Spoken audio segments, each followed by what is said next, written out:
के ऊपर हमें लगा कि इसमें प्रेस कॉन्फ्रेंस करना बड़ा ज़रूरी है और वो गंभीर विषय एक वीडियो से है जो वीडियो आपके बीच में शेयर किया जाएगा। शायद आप बहुत सारे लोगों को पता होगा। ये वीडियो जो है ये उमर साहब की एक लोगों से जब ये वहाँ पर मुखातिब हैं भद्रवाह के अंदर और वहाँ पर ये एक बयानबाजी की गई है उनकी तरफ से और एक कटाक्ष किया गया है उन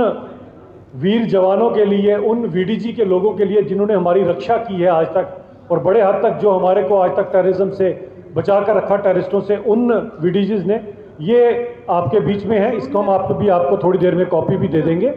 इसमें अगर आप इसे गौर से सुने तो उमर साहब इसमें कहते हैं ये जो वीडीजीज हैं ये भारतीय जनता पार्टी के वर्कर हैं और कहीं ना कहीं उन वीडीजीज को कम्युनलाइज करने की जो सोच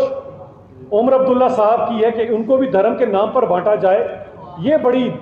दुख वाली बात है। और एक इंसान जो यहाँ पर मुख्यमंत्री रह चुके हों उसके बाद जब वो वीडीजीज के ऊपर ऐसा कटाक्ष करते हैं तो मुझे लगा कि इसके ऊपर प्रेस कॉन्फ्रेंस करना बड़ा जरूरी है। तो उमर अब्दुल्ला साहब को मैं ये बताना चाहता हूँ कि जो सन 87 की आपने रिगिंग की थी, उसके बाद जब बंदूक यहाँ पर दाखिल हुई थी और उसके बाद ये सब कुछ जो खून खराबे का खेल हुआ,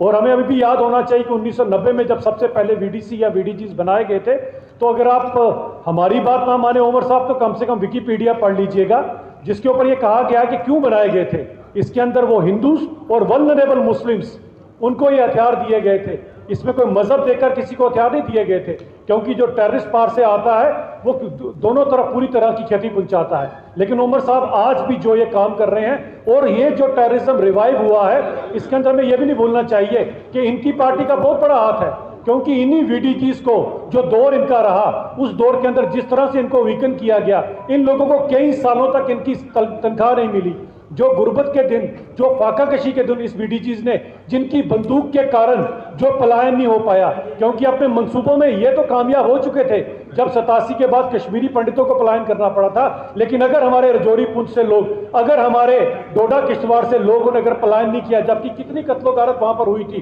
तो उसका कारण केवल और केवल एक शीट थी जो वीडीजीज की थी, हमारी आर्मी की थी, हमारी सिक्योरिटी फोर्सेस की थी। लेकिन डेलिबरेटली जो उनको इन्होंने जो वीकन किया, जिसके कारण अभी फिर से जो वहां पर छुटपुट घटनाएं शुरू हुई हैं, इसका ये कारण है। और आज देखिए जब ये इस तरह के कटाक्ष कर कहते हैं उमर साहब, और कितने निंदनीय और दुख वाले बयान हैं, कहते हैं कि ये भारतीय जनता पार्टी के कार्यकर्ता हैं। तो मैं उमर साहब से पूछना चाहता हूं, मोहम्मद शरीफ जिसने चचरगला में अभी अपने प्राणों की आहुति दी है टेररिस्टों से लड़ते हुए, क्या वो भारतीय जनता पार्टी का कार्यकर्ता था? तो इस तरह के जब आप बयान करते हैं तो आपको पता होना चाहिए कि एक आम इंसान का वीडीजी के लिए क्या क्यों जरूरी है, किस तरह से एक एक वीडीजी अपने गांव की रक्षा करता है। इसके लिए कम से कम उमर साहब को जब इस तरह के बयान देते हैं तो एक पूजा देवी जी हैं जो कि एक वीडीजी हैं, उन्हीं के जरा बयान सुन लीजिएगा, जिन्होंने कहा कि अगर इस तरह की वीडीजी को इन लोगों ने अगर वीकन ना किया होता या अगर ये नहीं बनी उस समय बनी होती तो 35 लोग जिनका कुल्लड़ में मैसेकर किया गया था ये कभी ना हो पाता।